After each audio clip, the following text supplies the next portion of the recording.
Le courage de s'écouter partie 3. Vaincre le sentiment d'échec. Une leçon inspirée des livres, par l'équipe de Book Vibes Lab. Ce soir, David ne trouve pas le sommeil. Les anciens documents du programme Meet Africa s'affichent sur son écran, comme des rappels silencieux de cette période où il s'est senti brisé. Il revoit son premier grand projet entrepreneurial. Un rêve porté pendant des mois, balayé d'un simple refus.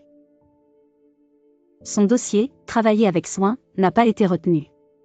Pourtant, plusieurs autour de lui étaient convaincus qu'il aurait dû gagner, cette injustice lui est restée en travers de la gorge. Les voix reviennent, tu vises trop haut. Ces mots ont laissé des marques invisibles, comme des cicatrices sur son estime. Un autre souvenir remonte, un examen raté qui a fissuré sa confiance pendant des années. À l'époque, il s'était juré de ne plus jamais prendre de risques. Puis surgit l'image d'une réunion professionnelle.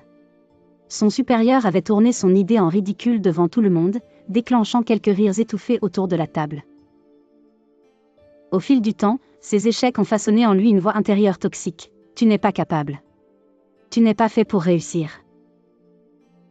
De retour dans son salon, David rouvre le livre Maintenant ça suffit, il faut que ça change de Yvan Castanou, presque par réflexe. Il cherche une phrase, une lumière, quelque chose qui lui explique pourquoi il a si peur d'essayer encore. En lisant le chapitre sur la mentalité de gagnant, une idée le frappe, l'échec n'est pas une identité, c'est un événement. Ces mots le troublent, et si, depuis des années, il s'était défini par ses chutes ? Il appelle son ami Jean-René en visio. « Pourquoi j'ai aussi peur de me louper encore ?» demande-t-il, la voix un peu cassée. Jean-René répond calmement. « L'échec t'a parlé, David. Mais toi, tu as refusé d'en tirer les leçons. Tu as gardé la douleur, pas l'apprentissage. » David réalise une autre vérité en continuant la lecture. Celui qui ne tente rien ne peut jamais célébrer.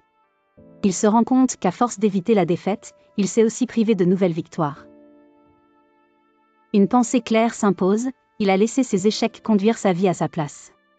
Comme si chaque décision passait d'abord par ce filtre, et si je me rate encore ?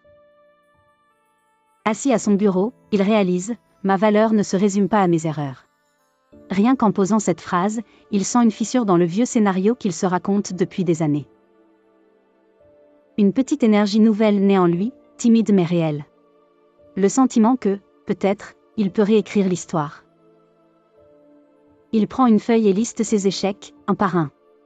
À côté de chaque chute, il note ce qu'elle lui a appris, prudence, humilité, créativité, persévérance.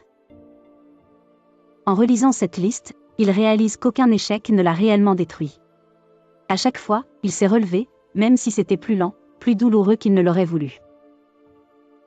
Une vérité se dessine, il en est sorti plus vigilant, plus lucide, plus déterminé que la première fois.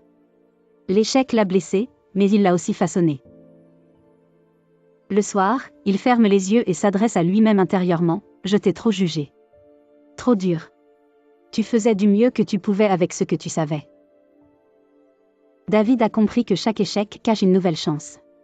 La sienne commence maintenant. C'était le courage de s'écouter partie 3, une leçon inspirée des livres, par Book Vibes Lab.